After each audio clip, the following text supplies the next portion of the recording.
Everyone, are we ready? Up and running? Wonderful to be with you. Welcome. Today we will have some time for questions and answers on the bank of the Ganges River in the holy place of Sri Rishikesh, where sadhus have gathered for more years than we can count to discuss these very same topics. How fortunate we are. Who would like to begin the evening with the first question? Okay, sir.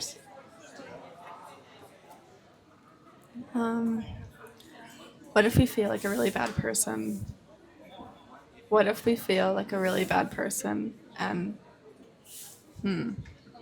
like, all of the past things we've done, what if we regret them? Do you think practicing bhakti can change that? I mean, I know it can because I can feel it, but I don't know what my question is. I think I'm just wondering if maybe I have no idea. Never mind. I will take that question. First of all, let me say that you seem like a very nice person to me. And Krishna says some things that describe how he relates to others, how he responds to others. He says, Ye yata mam prapadyante tangs tataiva bhajamyaham mama vartmanu vartante manusya parthasarvashaha.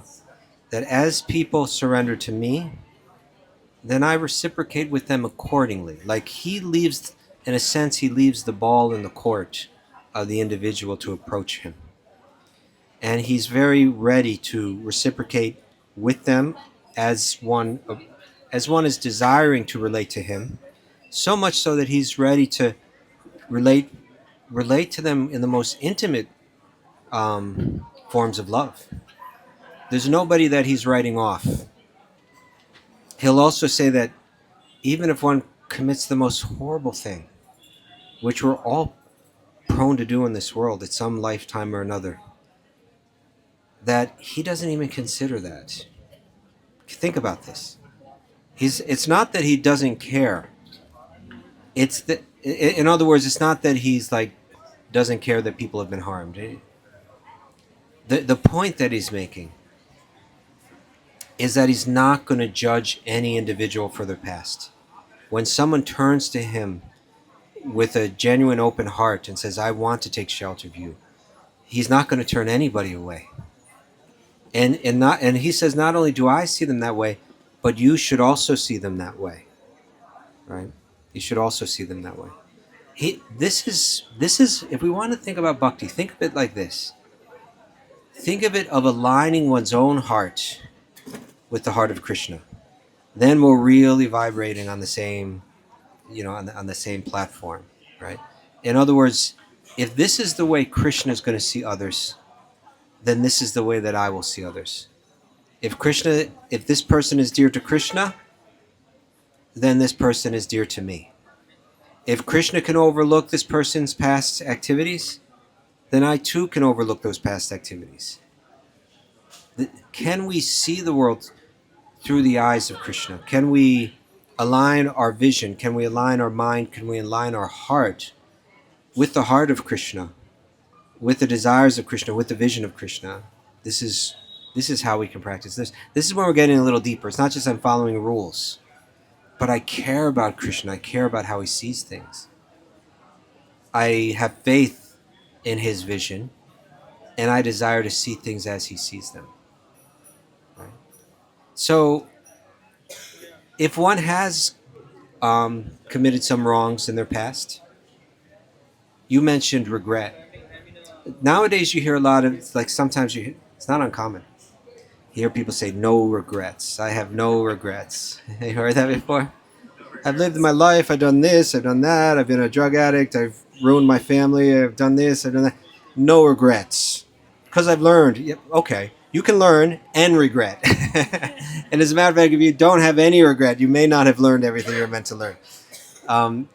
Actually, it's said that regret, that genuine remorse, let's use the word remorse, It's like a fire, and it can burn away the the the cloudiness in our consciousness. Whatever residue is there, it can burn it. Right? Because always remember this, that we're moving through this world um, in order to be reformed, in order to learn what we need to learn, so that we can be restored to this consciousness where we're capable of loving selflessly and re-entering into Krishna's Leela.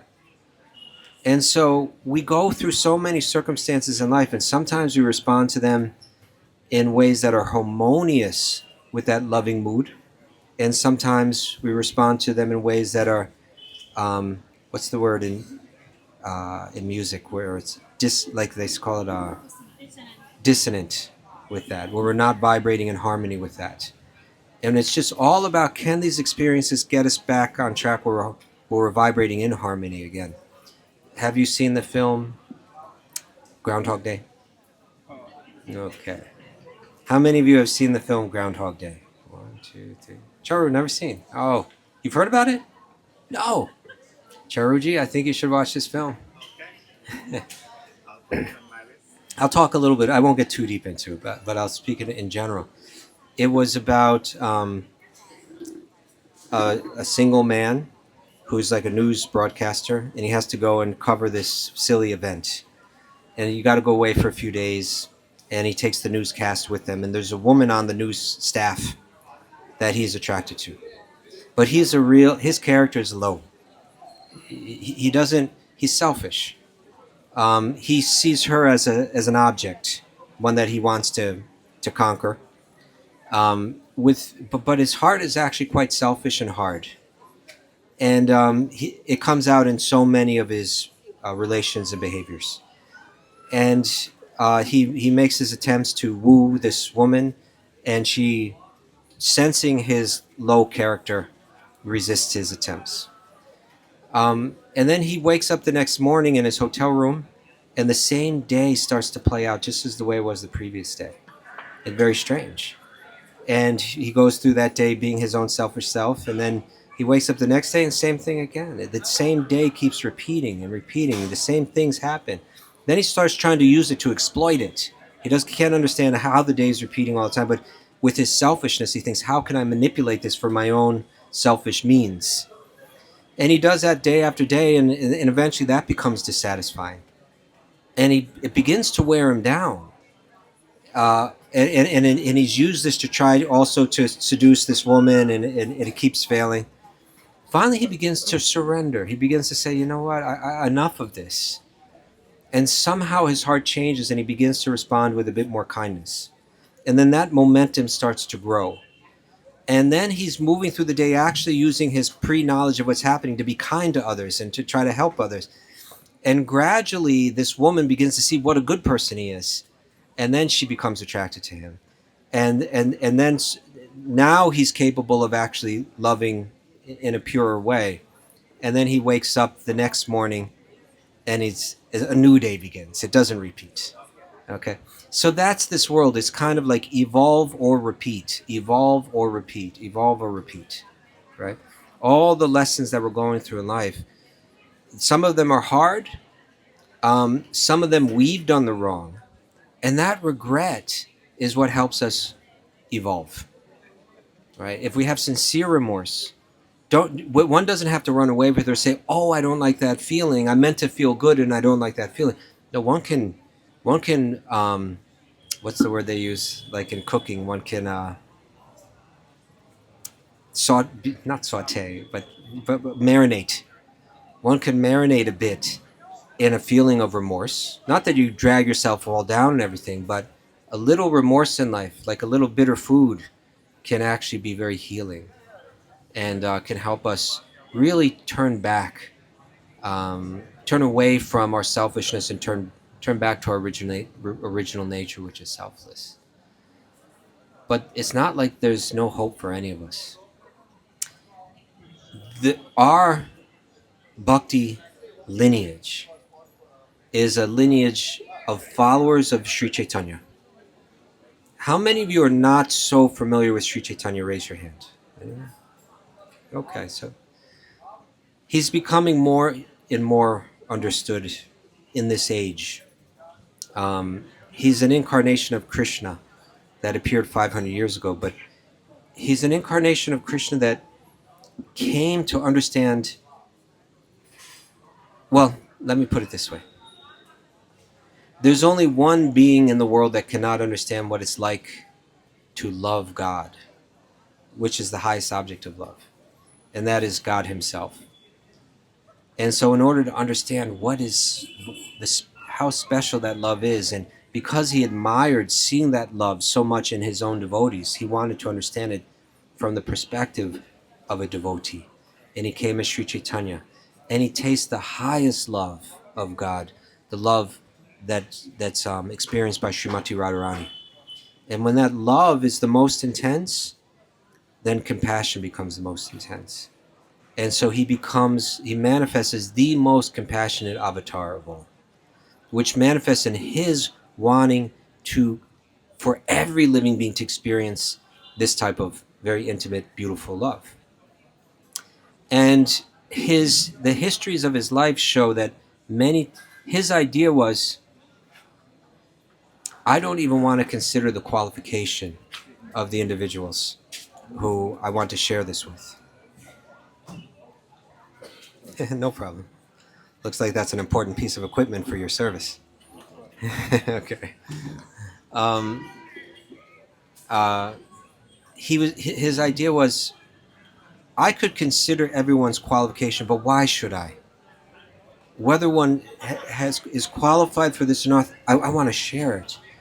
And many of his leelas, many of his pastimes were him sharing this divine love with the people that were least qualified, with the people that had committed all the most horrible activities.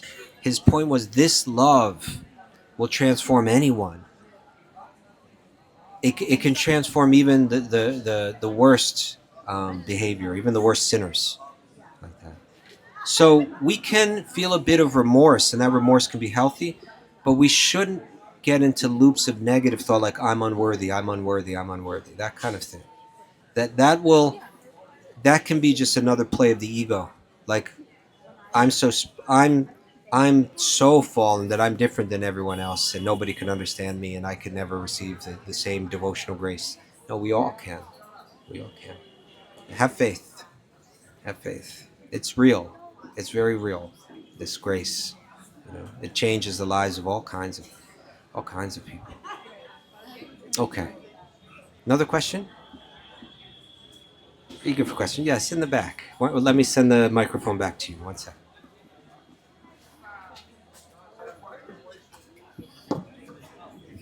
Thank you, Prabhu, for being here. I'm very grateful for your wisdom.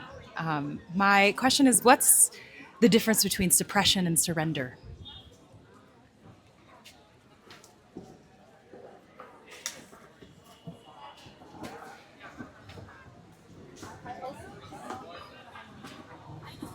Surrender means we stop resisting, even resisting what's good for us. We spoke a bit about this the other night, but if we look at these, speaking of movies, we may as well go deeper into them. Tonight's movie night at the Q&A booth.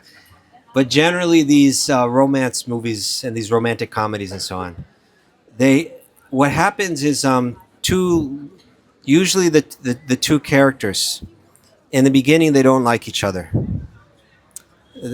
One doesn't like the character of the other. They both annoy each other. But then, due to certain circumstances, they're brought together a bit more intimately. They begin to understand each other a bit more closely, and they actually begin to develop the little sprout of their loving relationship. It begins to grow, and the audience begins to say, "Oh, this is so nice. They've broken the barrier to love, and now love is beginning to grow." But then there's always a misunderstanding, right? One of them does something, the other saw it but didn't see the complete context, becomes very disturbed by it. Maybe they did play a little something wrong in it, but the amount of the wrong that they did is not at all as is perceived by the other. And so now the love has been broken, and it seems that it's an insurmountable obstacle to cross. But then something else happens where the one that's resisting um, finds themselves in some circumstance, difficult circumstance, that becomes relieved by the one that's been rejected, and they see the true heart, the true character, the true love of that person, and then they surrender. Then they give up their resistance. They accept the love that was there for them without any hesitation, without any fear, and we call that surrender. And that is essentially what's playing out in all of our lives, according to the Bhakti yogis. We have some fear of accepting the love that's there for us. And even, we talked about this the other night, even the figure of Krishna, so misunderstood. You have to really hear about him, and you have to hear about him from the yogis that really understand him. You hear about him in the context of his true love. And you'll see that there's no softer heart, there's no more beautiful being, there's no more loving being, that even though he's all powerful, his heart is super soft. And he even gives up his power and becomes vulnerable to the power of the love of his devotees. So much so that he becomes a plaything in their hands. He becomes controlled by their love. There's a story in the Srimad Bhagavatam. It's not even a story. It's kind of like just a little peek into the spiritual realm. Would you like to take that peek, everyone? Everybody ready to look in? Sometimes we don't see with our eyes, we see with our ears and see with the heart. So I'm going to ask you to see with your ears and see with your heart. Are you ready? And this is really significant because it talks about the character of Krishna and why we don't need to feel fear to surrender. When Krishna is just a little baby, you know how babies can be very adorable. Well, when you see Krishna, his adorability is extreme. Every little movement is just captivating. Just every little part of his beautiful form, his little toes, his little feet, his little hands, his beautiful eyes, his beautiful smile. Eventually, little tiny teeth start to grow in. They're so beautiful. Just like if a beautiful child can captivate one's mind and heart, when you see sweet little Krishna, he is just incredibly captivating. And it's said that he's being brought up in a certain community. What does this community do for a living? They're cow herders. They're cow herders, right? So everywhere you look, there's cows, and because there lots of cows are running around, the ground gets muddy sometimes. And beautiful little Krishna is there with his beautiful little brother Balaram, also insanely beautiful and captivating. And their mothers, Yashoda, Krishna's mother, and Rohini is Balaram's mother, they're watching their little babies crawling. They can't even walk yet, right? And they're crawling around in the mud with all the cows, just getting covered in mud, making them still more adorable. And they're playing around, and then they see, because they're way down low. Their perspective is like way down here on the ground. They see the saris, the end of the saris of their mothers, and they go and they pull on the sari, mommy. And when they look up, they realize it's not our mothers. It's some the other ladies look down, oh, Krishna. And they're like, that's not mommy. And they become frightened. And they turn around and start rapidly crawling through the mud to get back to mommy. And when their mothers see this play, and the sweetness of Krishna and Balaram, their hearts absolutely melt.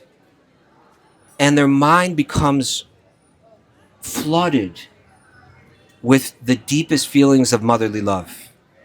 That is so sweet that we can't even imagine just how deep it goes. Right?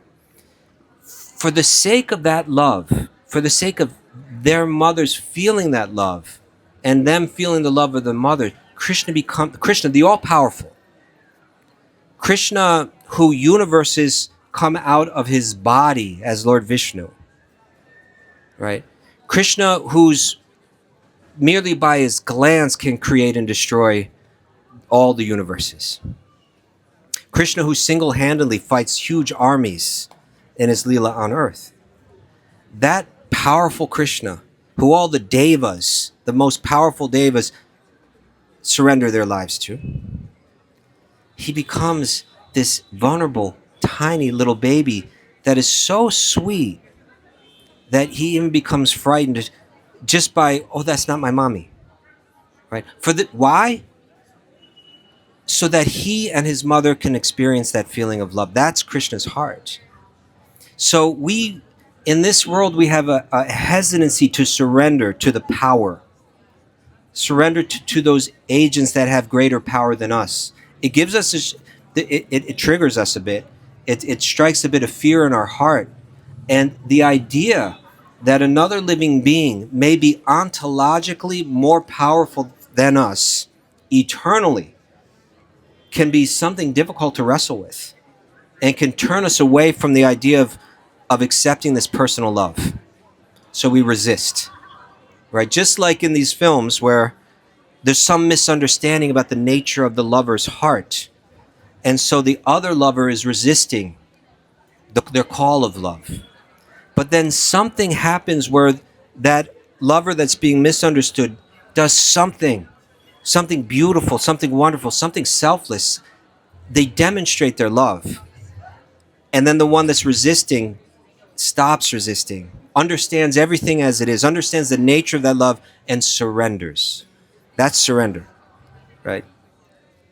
That's what we're all being called to do. But if we're going to be able to do it, we're going to need to really understand who Krishna is. And the way that we do that is we hear about Krishna from these authorized, beautiful texts that are said that the texts don't only tell us about Krishna. This is something subtle, but like the yogis understand this, and it's really important. Beautiful texts like the Srimad Bhagavatam, they don't just inform us about Krishna, but the yogis say it is Krishna. That the sound vibrated in these texts is non-different. This is something that's hard to because in our world, an object and its sound, or like say the sound of its name, are two separate things. Those limitations don't exist in the spiritual realm. So the message of Krishna, the Leelas of Krishna, in the form of spoken sound, when you connect with that, you're not just connecting with information, you're connecting with Krishna.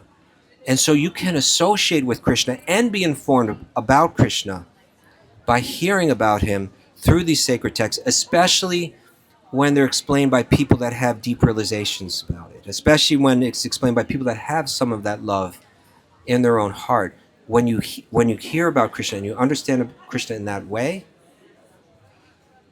then the misunderstandings based on fear, they disintegrate. And the true love that is our essence, that's been kind of locked in, been hardened, like ice, it melts. That heart becomes very soft, and it begins to feel feelings that otherwise it could never feel. And those are the feelings that every one of us is searching for in life, that feeling of love. So suppression is another thing. So suppression is an unnatural thing. Suppression is something that hardens. Surrender is the softening, the opening, right? And there's a call. We're all receiving the call to do that in one way or another. We have to learn, we should be careful where we give our heart. But we also have to be careful that we never give our heart. And so this path of Bhakti Yoga it's really taking pains that it's showing us how to do it in the most trustworthy, authorized way. That these sacred texts, which have existed for thousands, when something lasts so long, it indicates there's something substantial to it. And when these texts have been handed down for practically eternity, these are the oldest written texts known to mankind, and the oldest language known to mankind, the Sanskrit. The message of Krishna has been handed down forever, right? It's lasted the test of time. It's never been lost because it's an eternal truth. And there it gives us the path. It doesn't just say open up or else, soften up your heart or else, love or else you go to hell forever. It's showing here's the path that you can take step by step. Consider it. Think about it carefully. This is the end of the Bhagavad Gita. Krishna is telling Arjuna, now I've spoken this message of love to you. I encourage you to surrender your heart utterly to God within your own heart. I'm sharing this with you because you're so dear to me. It's for your own good. Please deliberate on it carefully and then do what you wish to do. Right? This is a trustworthy figure, the beautiful, trustworthy figure whose only motive is love. So that's where surrender, that's where the heart can be placed. That's where we can surrender our hearts. The things of this world will break our hearts again and again. Right? The illusory love of this world will break our heart again and again and again and again. If we look at this world, it's just hearts being broken and tears being poured. You know. Is that okay? Thank you very much. It was a really important question. We have another question. Oh, Zui, it's so good to see you.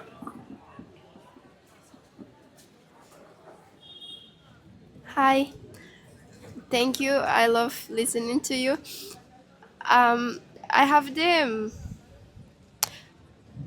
I think that what I have understood is that feeling and emotions are very important. So my question is, what's what's the purpose of the intellectual approach to Krishna or to all the knowledge if emotion prevails at the end?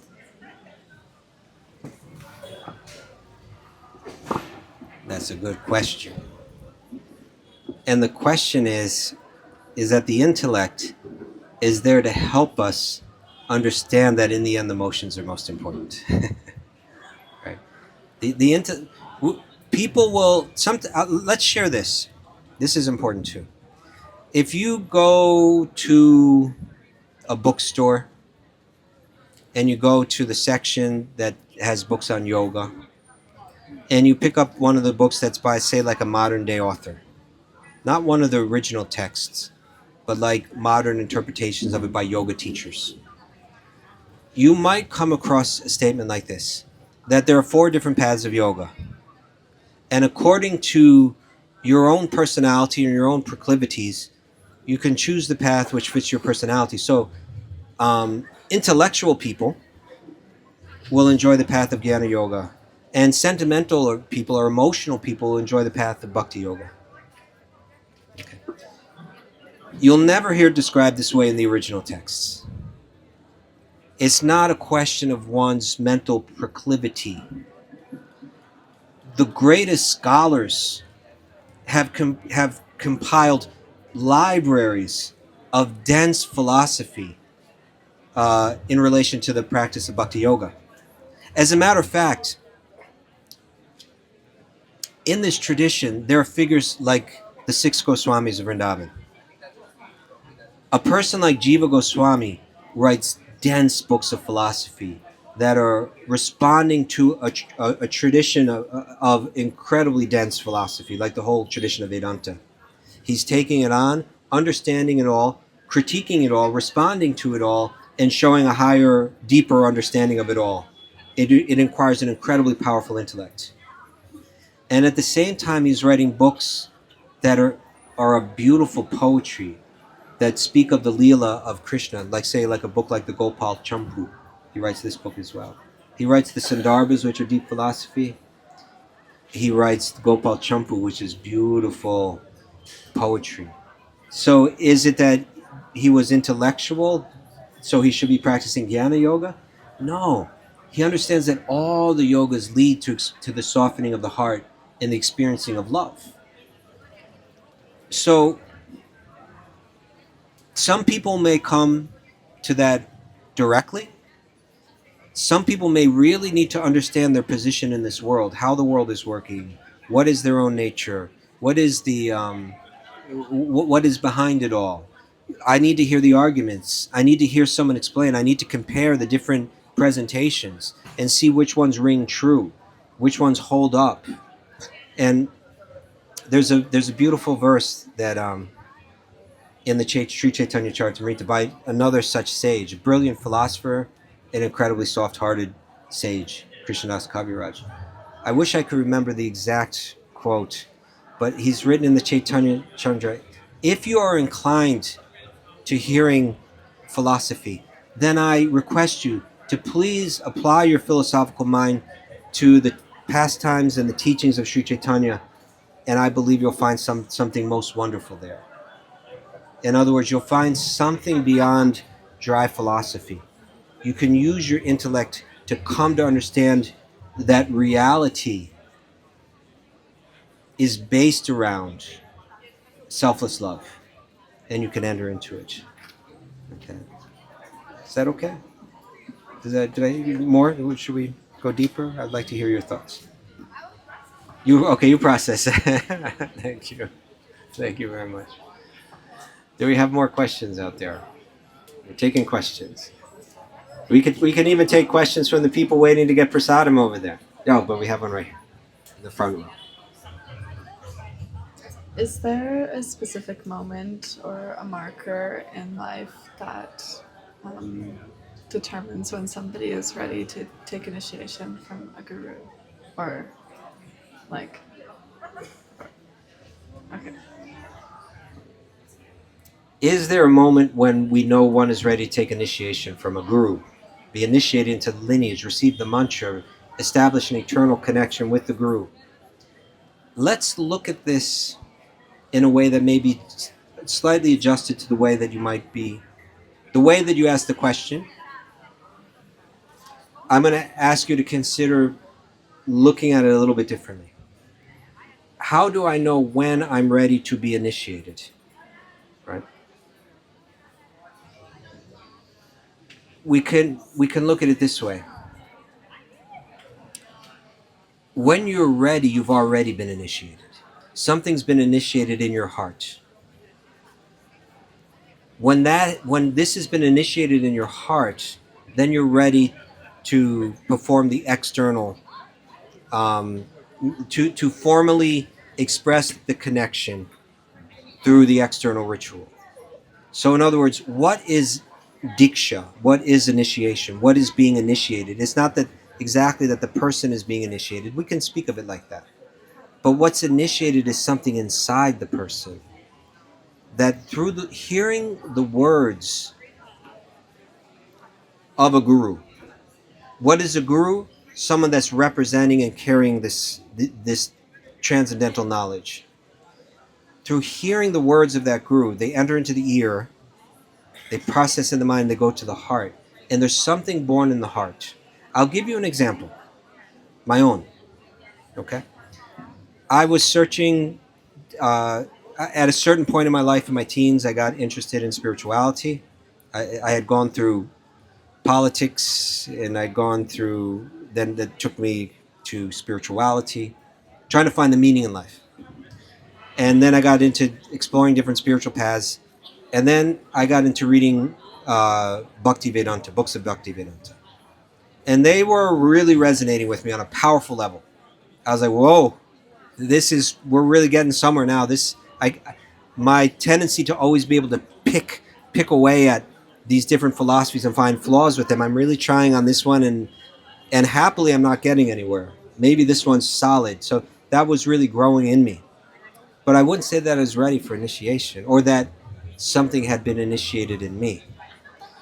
Then one day, I'm walking down the street in New York City.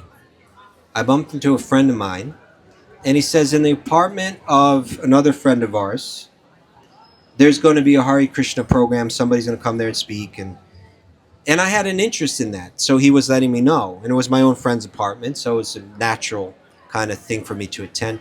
It was a cold night in the winter in New York, 1980, January 1987. And I said, nah, I don't think so. I'll just go in for the night. And he said, well, there'll be some good food there. Does that resonate with anybody in the line? There's going to be some good food there. And so I said, you're right, because we were kind of always, like looking for a free meal. And so I said, you're right. Okay, let's go. I'll go for it. So I went in there and sat down with my insane friends, about 6 or 7 of us. And in walked in a Swami, a Bhakti yogi. I didn't know who it was, but my friends were bowing down to him like he was someone very important. I had never seen that kind of behavior in my friends. It struck me a bit. And then this monk sat down with us. You okay? Okay. This monk sat down amongst us, like 6 or 7 crazy teenagers, and began to speak Bhakti Vedanta, began to speak these Bhakti truths to us. And I was fascinated. I had been exposed to these kind of teachings, but I had never heard it spoken like this before. And he spoke to us, and then he left. And then I stepped out on the sidewalk in the Lower East Side of New York City, and I realized that right here in this part of my body, right in the heart, something was different. Right here. I need to dedicate my life to this. Everything else that I've been pursuing was taking me in the wrong direction. My pursuit to find happiness through external materialistic means was a flawed approach that I should reject beginning now. And now I should dedicate my life to serving Sri Krishna. That's initiation. You understand? That's what got initiated. When you have that, you're ready for initiation. Then you're ready to do the external ceremony where you formally commit yourself to a guru, and the guru formally accepts the disciple. Right? Then you make that bond official through the ceremony of initiation. So when you feel that feeling, that conviction, that is the initiation, for real. Right? So look for that feeling. This is it. When you feel that, that's it. Now I change. Things have to change now. That's the thing. Now things have to change, and change for good. I'm ready to walk this path. I know it now. One has to feel that. So then my next question, since I've felt this already, how is it that we're supposed to be sure that a guru is our true guru? What is not what is the criteria of a guru, but how do we know that the guru is my guru and I'm his disciple eternally? What is that feeling? Well, on the side of the disciple, it's like what I just described. It's all of that. It's that this is what I must follow. But there's also a feeling of love within the heart for the person that gave it to you. A real gratitude. That love is really in the form of gratitude. Oh my goodness. What you've given me. I feel indebted to you. I feel indebted to you. I feel gratitude towards you, and I feel love. I feel love that you've lived this life so selflessly that you're capable of giving such a great gift, and you give it so freely. That's so. So it's not just like, okay, I got it, now I know what to do. Thanks a lot. I'll see you later. But it's like, you've given me this. My goodness, I'm so grateful. I want to serve you. I want to serve God through serving you. It's a feeling of love and gratitude that the disciple feels. But it's a two-way street. It's not just, the guru also has to, it's two people accepting each other. Now, when the guru sees that a sincere person has developed that conviction, it excites them.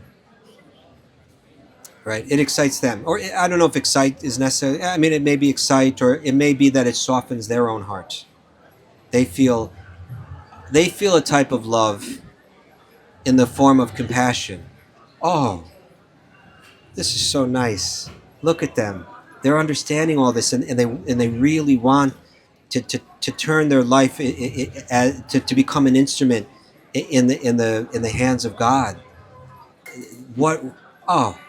I'm so moved by that. The guru, when the guru feels like that, and they say, then there may be a testing period. Are they serious though? Is this something that's just coming and then it's going to go? Right?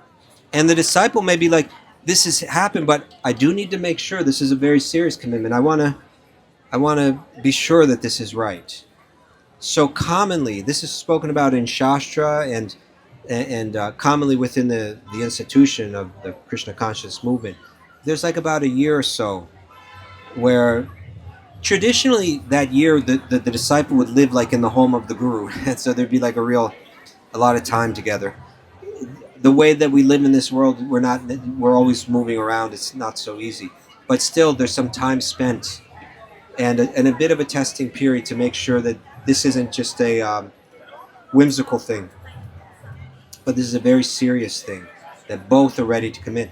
The commitment that the guru makes to the disciple is, I'm committed to being with you until you are fully liberated. I'm ready to stick with this until that point comes. And really they're doing that because they feel that compassion in the heart and that love connection. But they're going to be saying, but I can't make that commitment if you're not going to be committed to following these teachings. So I need to be sure that you're committed. Otherwise, I'm committing to something that won't work. And that will require a lot of energy from the two of us, and it's going to end in disappointment for the both of us. So there's a testing period like that too. Okay. Make sense? Okay. Charuji.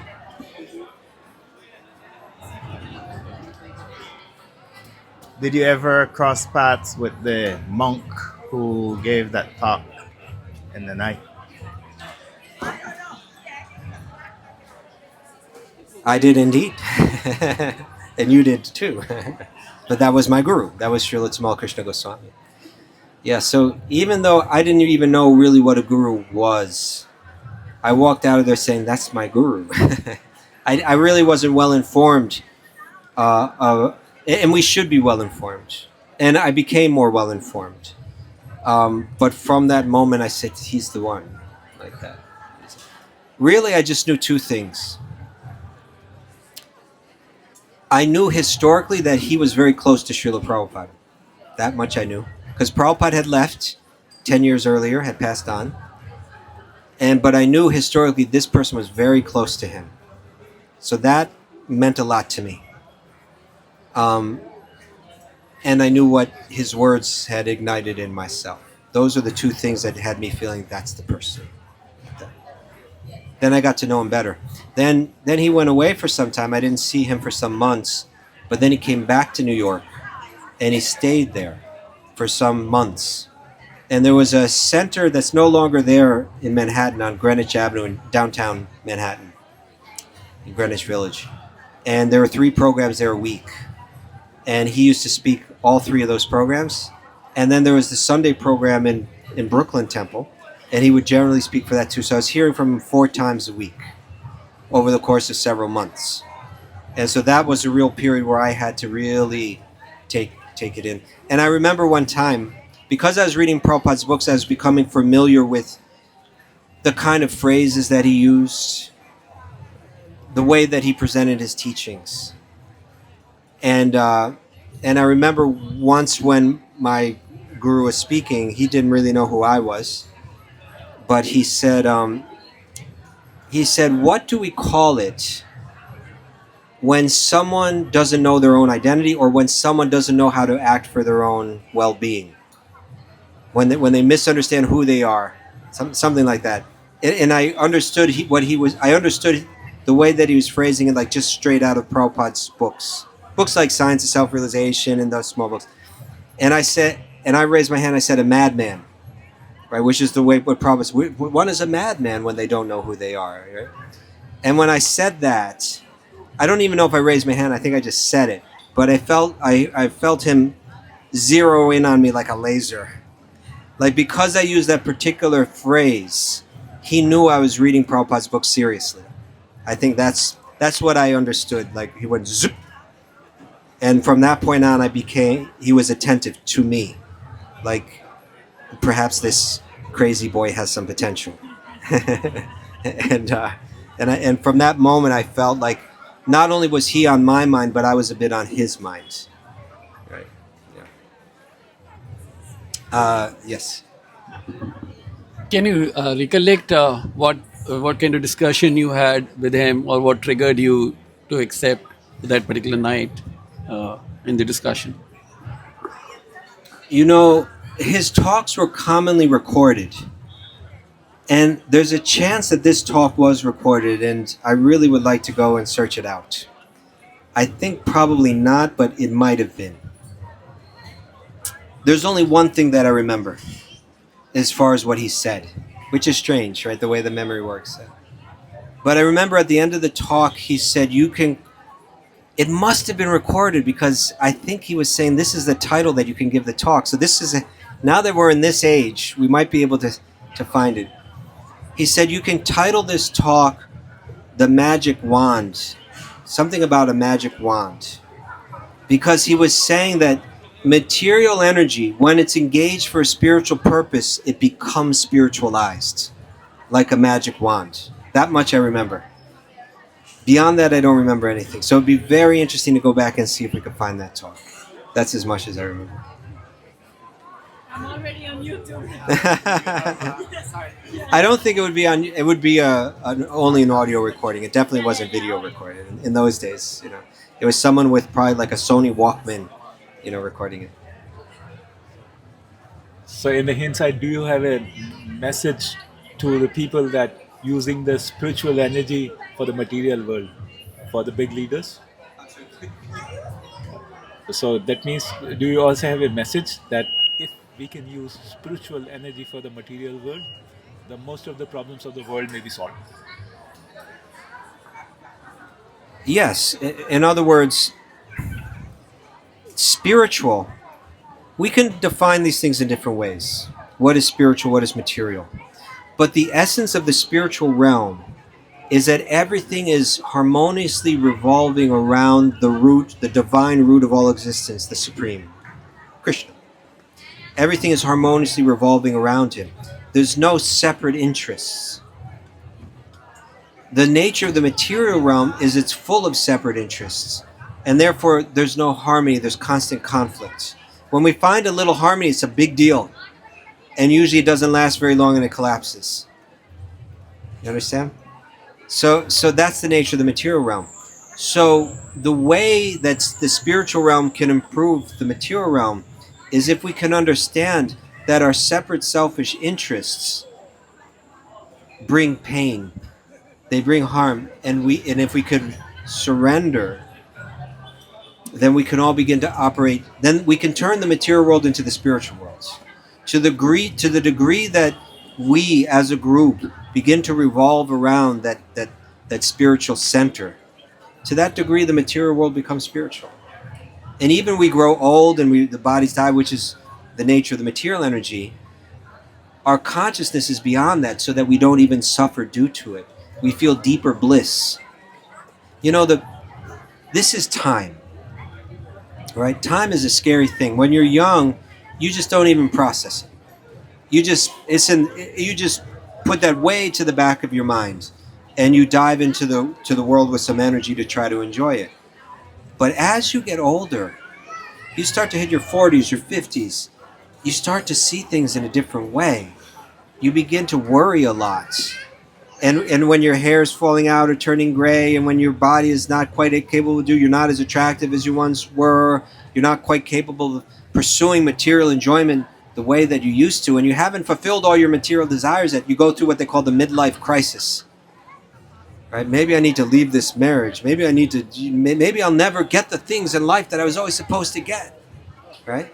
I haven't attained the external goals that I always thought I would get when I was young, and now the time is slipping away, and this may be my last chance. And then you do stupid things, and you make life worse, and then you have all these regrets about that, and then you're getting older and older, and you're getting more miserable and more bitter. And that's a path many people walk down to some degree or another. The spiritualist is different. They've understood that my happiness isn't tied to any of these external things. And if they're feeling that, and especially if they're feeling this this spiritual love, then even though the body's growing older, they're just getting sweeter. They're laughing about the fact that they're growing old. Look at me. Look at this. Right? But it's not us. We know that. And I'm feeling something. Life's getting better. I'm feeling something deeper. Something. What I was always trying to attain, this deeper, mystical, beautiful love, it's rising in me. Maybe I might be even just getting some sparks of it, but this is exciting. This is what life is meant for. And you know what? I used to have to go out, snort some cocaine, run with some crazy people, try to pursue some sexual activity, get a new car, do all these things to try to get some thrill in life. And now I just sit down with a friend, I open up a book, I read about Krishna's Leela, I understand it more deeply than I ever did, and I'm feeling something so much better. Getting old isn't working against me, it's working for me. You know? That's the spiritual life. There's no fear of growing old. There's no fear of the effect of time. There's no fear of death. One approaches it all with an open mind and an open heart, with trust. Wherever God takes me, I'm ready to go. Like that. That's how we can be spiritual while we're in the material realm. How we can be unaffected. Then my whole world is the spiritual world. This is how the advanced yogis are processing that. Thank you. Thank you for the question. Other questions out there? Yes? Thank you. We all do. We all need to meditate on these ideas. I'm eager for a question out there. It could even be a silly question. Simple question. A question that you're thinking, oh, everybody else knows that, so I shouldn't ask it. But it would actually be a welcome question. Yes, sir.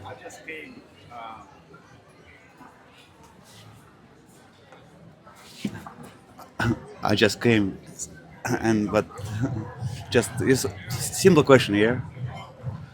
Some religions say it, so the first word came a word.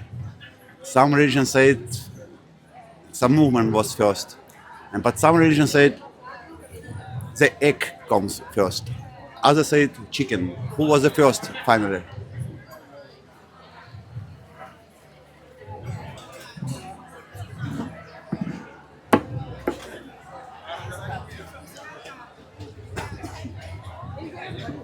Thank you. I didn't hear the first part. I got the chicken and the egg part. I didn't hear the first part. Some people say, what is first? This or that?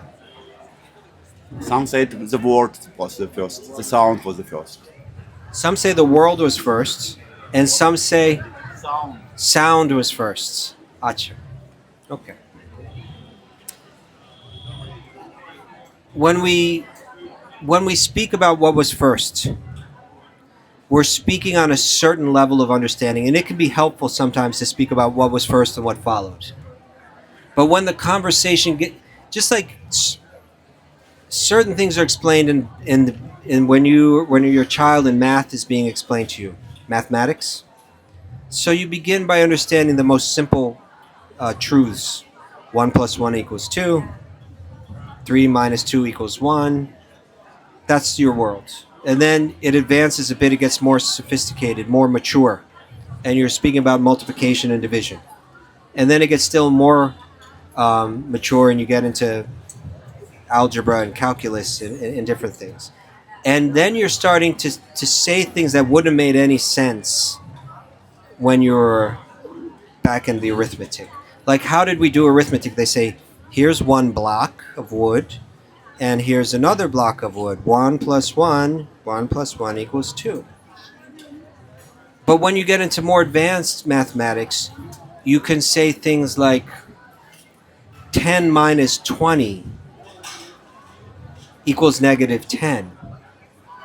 To the child, that doesn't make any sense. If you have 10, you can't take 20 away from it. But when you've matured and understood more, your mind can accommodate concepts that you couldn't have accommodated earlier. So in the early stages, you're speaking in a simpler way. So it can help us to say this came first and this came after. But when we get into more elevated conversations, we see everything is going in cycles. Everything is eternal. There was no before. We're living in a world where we see something starts, something is maintained for some time, and something ends, and we think everything has to be like that. But when we have the zoomed out vision of the yogi, we see everything has always been. Krishna says to Arjuna on the battlefield, Natweva ham jatuna samnatvam me janaripa. Nachayvana bhavishama sarveva yammata param. Never was there a time when I did not exist, nor you, nor all of the warriors on this battlefield, nor in the future shall any of us cease to be. Right? So he's trying to say, now bring your mind up to this next level of thinking. Right? This world, the universe that we're in, is going through cycles of creation and destruction. Within the universe, there's cycles of creation and destruction, creation and destruction, creation and destruction. And then even the universe itself becomes sucked in, destroyed, and then not spit back out of it, but like released again. So everything is going through cycles. So sometimes Krishna is called the Adi Purusha, the original person, the origin of it all. But at the same time, there was never a time where Krishna existed alone. He always existed with all of his devotees and everyone. So he's known as the Adi Purusha in the sense that he is everything comes from him, everything is supported by him. But at the same time, everything else is always there all along. Nityo Nityanam. Amongst the many eternals, there's one eternal, and that's Sri Krishna. So if we take your question to the next level, it would be that it's not that the chicken came before the egg or the egg came before the chicken. Both chickens and eggs were always there. Is that okay? Yeah. Something to think about. Thank you. It was a good question. Where are you from? I'm Russian. Come from Russia. No, I came from Germany. Oh, you came from Germany, but you're Russian originally. Okay. Welcome to Rishikesh. Have you been here before? Have you been to India before? Many times. Okay. Nice. You come here for spiritual purposes? You like to investigate and It is my spiritual journey, right? And I'm just for a few days, and then I go to the north to explore what is Buddhism. How's it going so far? Okay, if you ask me that, I would like to continue in my spiritual research. So today I was in Krishna's temple, and the story was like in India there are three main gods. It's one is Viṣṇu, one is Śiva, and one is Brahmā. And Viṣṇu is and Krishna is an avatar of Viṣṇu, if I'm right. But people from Krishna say that Krishna is the main god. Why then? What are two? I mean, Shiva and Brahmā are doing, and how they're passed to your religion? To understand the answer to that question, we need to step back a bit. And you see, you're from Russia. I'm from New York. We both have probably had a somewhat similar exposure to the teachings about God, because we probably both came through it through the Abrahamic approach, whether it's Christian or Jewish or Muslim.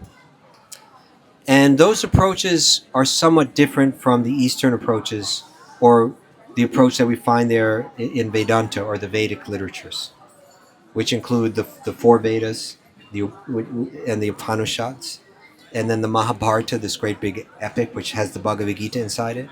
And then there are 18 Puranas, which are huge collections. It's a massive body of literature. It's not just like one Bible or one Torah or one Quran. It's like you get a big library of books. And I don't want to be too... there are great mystics in all of these traditions, and people that understand it more deeply than others. But I would say in general, I'm speaking in generalities now, in generalisms now. But generally, the Abrahamic teachings are simplified. The idea is you have one life to live. In the end, you'll be judged, and your eternity will be settled. And there's one God. You should find out who that God is, and you should place your faith in that God and declare your faith to that God. And then you will be saved from the eternal damnation. Otherwise, you're in really bad shape forever. So there's a line in the sand. Either you believe or you don't. You need to quickly get across that line, and then everything's okay. Now, the Eastern teachings are very different. And they'll also say, there's that one God. You need to worship that God. If you worship anyone or anything else, you are in big trouble. Really big trouble. Because that God has a kind of a jealousy issue. And there's nothing that disturbs him more than if you worship someone besides him. Even in Christianity, so if you're Orthodox as a Christian, so you have already troubles. I'm sorry, I didn't hear. Even in Christianity, if you're Orthodox and you are following then Catholics way, then you are in trouble as well. There was one comedian, he had a very funny routine. And he said two people are walking across the bridge going opposite directions, and they meet in the middle. And they say hello to each other. And somehow they start talking about religion. Oh, I'm a Christian. I'm a Christian too. Really? Well, are you a Protestant or are you a Catholic? I'm a Protestant. Me too. Are you this type of Protestant or that type of this? Me too. Are you this? And then they keep going like deeper and deeper and deeper into finer categories of their particular religious faith until they get they go down like 7 levels of like me too. And then they say this form of this or that form of this, and this is this form of that. And say, oh, you I forget what they accuse him of, but you a heretic, and throws him off the bridge. Right? So they had so much in common, but that one little detail was enough. Like, you are going to hell forever. I won't have anything to do with you. So yeah. Now the Eastern traditions in Vedanta and Bhakti is a different idea. There the idea is you're not living just one life. You're potentially living many, many, many lives. And so you have time to evolve. You have time to, and nobody's going to force you. Nobody's going to threaten you. Right? Krishna says in the Bhagavad Gita that, and this goes to some extent addressing the question that you brought up. Krishna says, I am the origin of all the devas, of all the gods and goddesses. And he says that materialistic people in this world, they worship these gods and goddesses because they grant the things of this world. The god of the sun can give you things. The god of the moon can give you things. The god of the rain can give you things. All the gods and goddesses, they can deliver material things to you.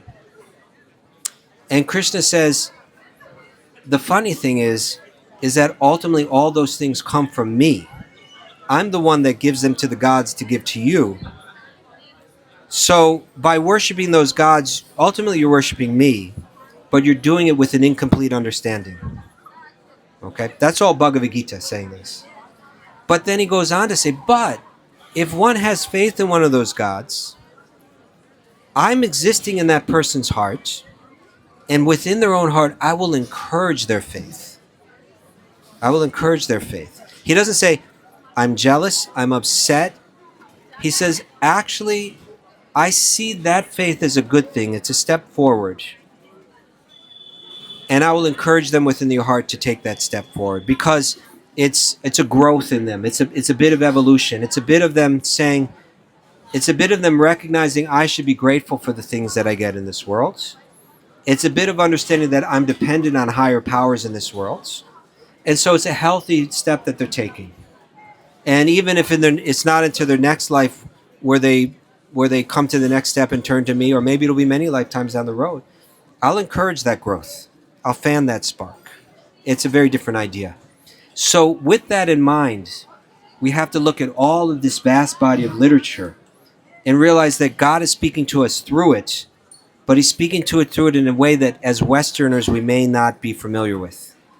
That he's going to say in some texts that if you perform different rituals and give thanks to the various gods and goddesses for the purpose of receiving materialistic things in this world, rain for my crops, the health of a the birth of a healthy child, a beautiful husband or wife, wealth, or even like in my next life being born on the higher planets where I enjoy heavenly pleasures. He's saying that that's a step up from pure selfishness. And if you read those books like the Vedas, the 4 Vedas, the Rig Veda, the Sama Veda, if you read those books, it'll make it sound like that path is the best thing you can do with your life. That's exactly what you should be doing. But then if you get to the end of the Vedas, the Upanishads, they're going to have a completely different message. They're going to say, you have so much more potential than trying to enjoy the material things of this world. Try to go within. Don't look without. Look within. Look within your own heart. Feel your own true nature within. Walk away from the things of this world. Go off to a cave. Become a sannyasi. Go within yourself. Analyze all your material desires. And reject them all. Try to feel your own inner nature.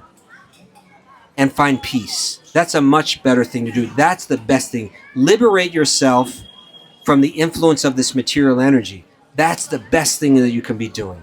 There's no better thing you could be doing in life. And if you read those texts, it's going to sound like that's the best thing you could do. Right? And then other texts are going to come along, like Bhagavad Gita or Srimad Bhagavatam, where it's going to say, those paths are valid paths. They're real, and they're taking you and they're helping you evolve. But if you don't come to the higher stage, you really haven't really understood what life is all about. That the higher stage is divine love. That your very nature is not just spiritual and eternal, but the bliss of the self is the bliss of love, is selflessness, selfless love. And you can live in a state of this deep divine prema, this deep divine love eternally. Find that in yourself, and you will have found the highest goal. And so when you read those texts, it's saying this is the highest thing. So they're all kind of saying this is the highest thing, this is the highest thing to encourage one. And there's a funny thing that happened, is that the sage that compiled all of these texts, this altogether, it adds up to about, I believe, 520,000 Sanskrit verses, if you add it all up. The Vedas and Upanishads, the Vedanta Sutra, the Mahabharata, and the 18 Puranas. It all adds up to roughly 520,000 incredible poetic Sanskrit verses. It's like what a work, what a body of work that this one sage downloaded, edited, compiled, and shared. But he realizes, after putting all of this together, he's sitting way up in these mountains, sitting up in a place called Badika Ashram. And he's a really sensitive person. To be able to download this information, you have to be like a very sensitive yogi. Yes, Yogi Churu? Very refined. Your practices, your behavior, your diet, your meditations, all of this is like on this super high vibration. And because he's so sensitive like this, he goes within himself, and rather than feel pride, most people, they write one book, they feel like proud. He's composed the greatest body of literature. He's not feeling pride. He's not even feeling a sense of accomplishment. He's feeling deep in the heart, something's not right. Something's not right. And he's trying to put his finger on it. And he has some intuition of what it might be about. But just as that's happening, his guru arrives. And his guru was this sage Narada. Narada is like this incredible figure. He's called the sage amongst the devas. He has this impossibly long lifetime. And he's like a manifestation of bhakti yoga, just traveling through the universe, singing devotional songs. And he comes to Vyasadeva, the great yogi, And he says to him, I know why you're feeling that way. You're feeling that way because you provided this incredible body of literature. Congratulations. That's an amazing thing. And you've, even the Mahabharata, which includes the Bhagavad Gita, you've given some really special information there. But still, you've given so much and you've praised so much that people are confused. And they're having trouble determining, where does this all go? That's why you're not feeling that way. You've neglected to share very openly the most important teachings. And granted, they're so sacred that maybe you're hesitant to share them all. Well, people truly appreciate it. But you need to share that. So you need to go back and highlight Bhakti Yoga. You need to go back and you need to highlight the pastimes of Sri Krishna and show the incredible depth and the incredible beauty of this highest state of consciousness that's displayed by Krishna and his devotees, this highest love. People need to hear it so that they can know that this is what all of this builds to. It's to this divine love. So the sage Vyasadeva hears this message and he's inspired. And he goes into meditation and he sees Sri Krishna, he sees his pastimes, and he sees this material world and how it's functioning, and he sees the suffering of the people of this world. And he comes out of this meditation with like the most powerful, creative inspiration that you can imagine. And then he comes up with a way to explain everything. Would you like to hear how he did that? Ready? He writes the text called the Srimad Bhagavatam, and he opens it up with a collection of sages who have studied all the different Vedas, and they're gathered together in the forest, and they're trying to do something good for the future of the world, for the people of the Kali Yuga, the dark age that we're living in. And they're trying so many different ideas, different rituals, different meditations, different mantras, different sacrifices, yagnas. But they all feel we're not getting there. We all sense that we're in English we have this phrase, to hit the nail on the head. Have you heard that before? Hit the nail on the head, right? You when you're hammering a nail, sometimes it kind of goes off. You want to hit it straight to really get the good results. They feel like we're not hitting the nail on the head. So they turn to one sage amongst them, Sutta Goswami, and they all frankly admit and praise him. Amongst all of us, you understand these teachings the best. You help us understand. What is the essence of them all? And he says it's bhakti. It's bhakti. It's bhakti, and it's bhakti that's love for God is the parodharma. Savai pungsa, for all humanity, parodharmo, the highest dharma. Yato bhakti erdhoksaje. It's this love in the heart. It's this bhakti.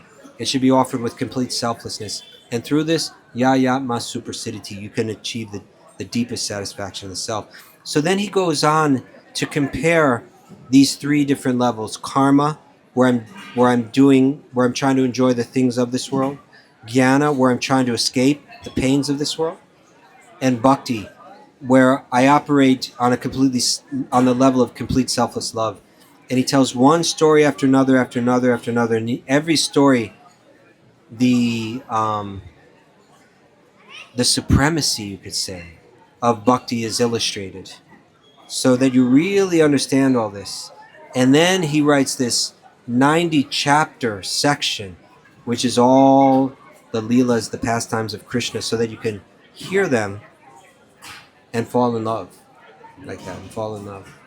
So that's in our lineage, this is how we put it all together. And I can see how you could go into temples and not understand, well, these people are saying this and these people are saying that. But some really powerful philosophers have taken this huge body of literature and shown us a path to make sense of it all. And that's how we've made sense of it. Is that okay? It's a lot I shared.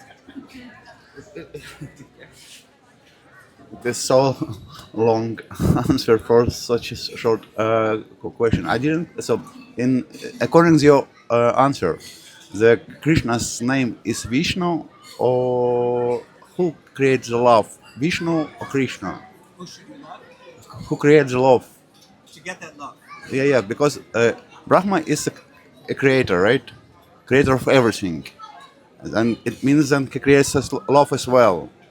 But all world lived without love before Krishna or before Viṣṇu.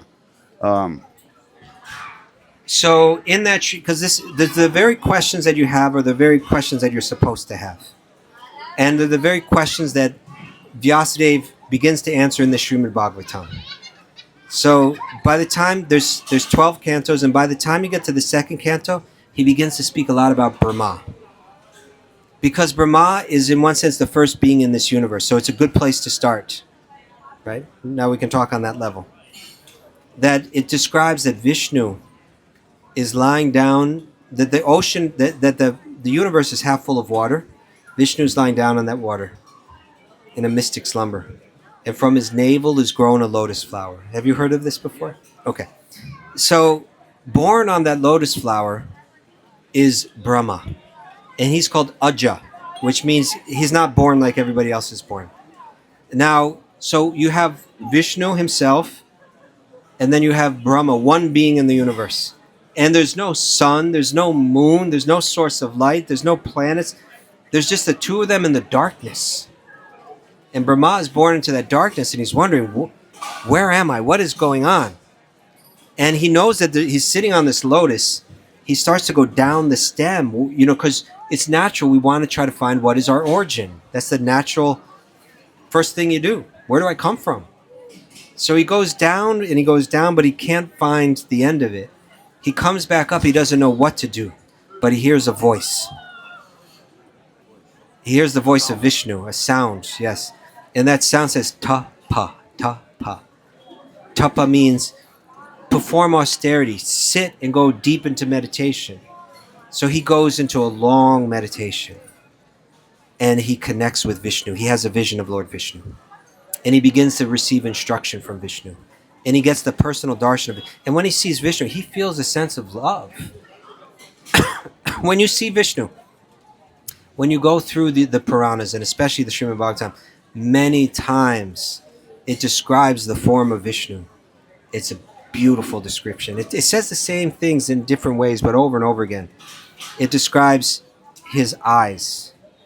They look like lotus petals. They're very graceful and beautiful, and they have like they're wet with tears because his heart is so soft and sweet.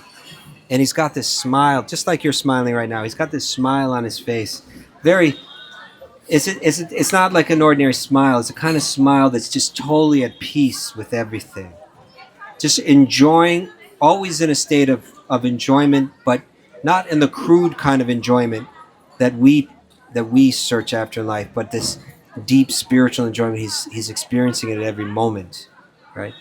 And all the limbs of his body are just very beautifully formed, and he has this beautiful complexion that's like, it's said it's like a dark monsoon cloud full of rain. It's kind of blackish, but it's kind of bluish.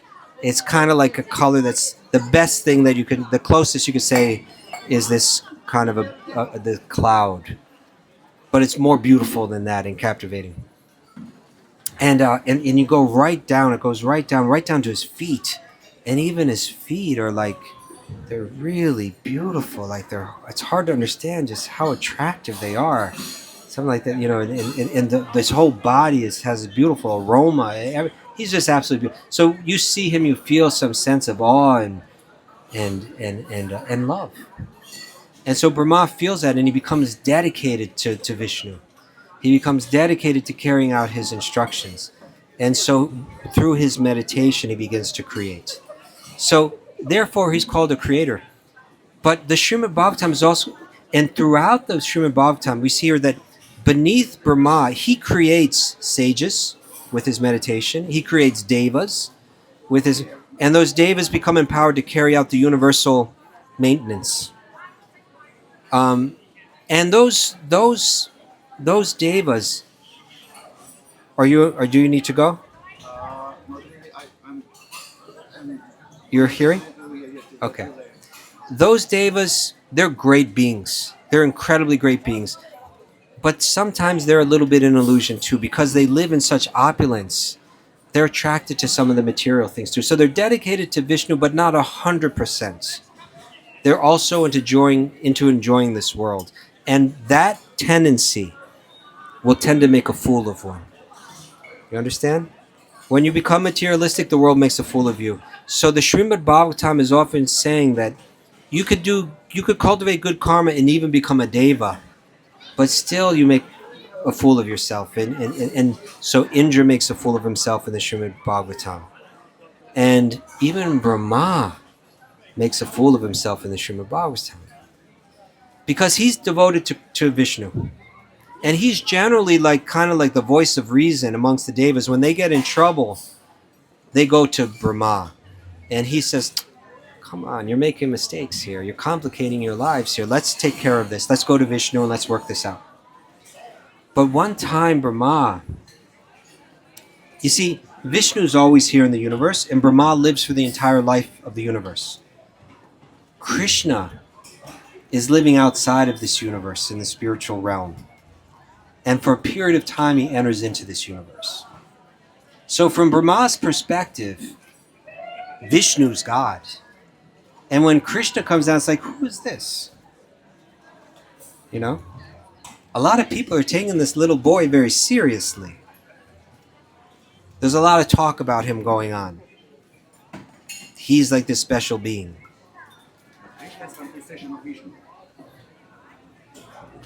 That's not the way that it's described in the Bhagavatam. I'll get to that in a moment. When Brahmā, he kind of comes in and wants to check out what's going on with Krishna. And he sees Krishna with his friends. They're all sitting around him in a circle, and it's very beautiful. It looks like a lotus flower.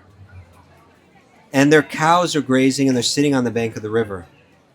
And he sees that this Krishna, who everybody's saying all these really important things about, like maybe he's God, Bhagavan, he sees he's playing with his friends, and they're eating their food, and they're not even like well behaved. Like they're kind of really casual about things. It doesn't seem like he's a powerful, awe-inspiring being. He's very beautiful, no doubt.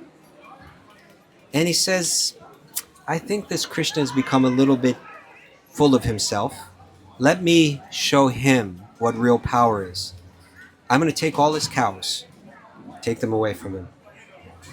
And then Krishna knows, all the boys knows, where are the cows? Krishna says, don't worry about a thing. You stay here, you guys keep eating your lunch, I'll go get the cows. He goes to get the cows, and then Brahmā takes all the boys. And Brahmā's going to say, where are you now, Krishna? What are you going to do now? He goes away for just a second, which is really a year's time, because his time is relative, and he comes back a year later, which was just a moment for him, and he sees the same Krishna, the same boys, the same cows. He doesn't know how in the world this happened. Right down to the finest detail. And then he's confused. And then he sees all of the boys and all of the cows. They turn into forms of Lord Viṣṇu. Krishna is demonstrating to your God Viṣṇu, that's my power. And with the power of Viṣṇu, I can become anything. You think you can take these boys? I can make perfect copies of all those boys and all the cows. And it's all me. And Brahmā said, this boy he's the origin of Viṣṇu. Everything's inside this beautiful form. He begins to break down. He has tears in his eyes. And he begins to chant prayers to Krishna. Krishna is standing there. He's got his hand on his hip. Right? He's actually got his right hand on his hip. He's looking real aloof. He's got, not even in his right hand, which is like the proper way, but he's in his left hand, he's got like a lump of like yogurt and rice.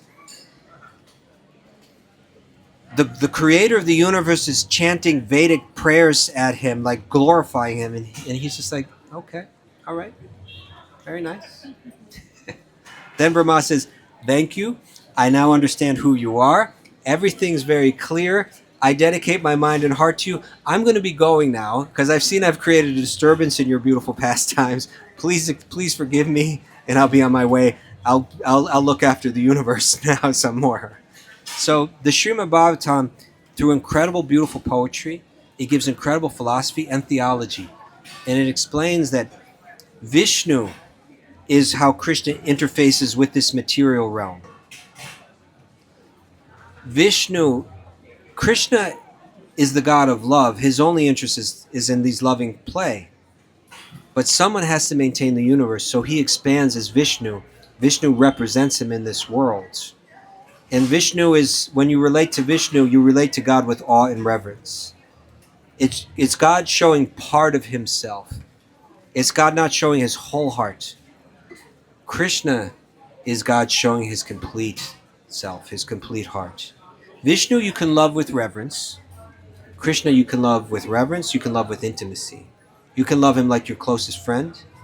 You can love him like he's your own child. You can love him like a romantic lover.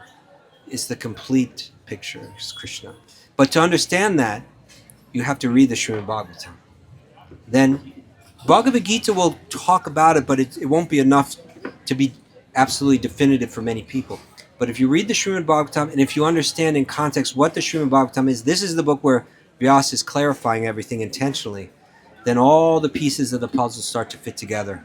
And you can make sense of who is Viṣṇu, who is Śiva, who is Brahmā, who is Krishna, who are all the devas. The whole thing begins to snap into place. So that's there in Bhagavatam. Thank you. It's been wonderful hearing your questions. I congratulate you on coming to India and searching like this. It's a really wonderful thing to do. Yeah. Thank you for doing it. What's your name? Alexander. Thank you, Alexander. My name is Kaustubha. Kaustubha Das. Thank you. Pleasure to meet you. Nice to meet a fellow seeker like that. Okay, I think we're out of time. I'll just share this as I do. We're here every night. I think one of these nights we're going to have Yogi True also speak, maybe even tomorrow night. Let us see. Maybe not tomorrow. But he can come and he can also answer questions, but also he can share his thoughts on what he calls mental hygiene. Not dental hygiene, mental hygiene. How we have to maintain the purity of our own mind through yogic practices. So he'll also, some of these nights, speak. Every morning he teaches a yoga and meditation class at 8 a.m. here in the hall. I teach a yoga and bhakti philosophy talk from 9 till 10.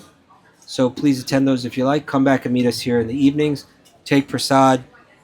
Enjoy the Kirtan. And your life will be sublime. Thank you all very much. Hari Om Tat Sat.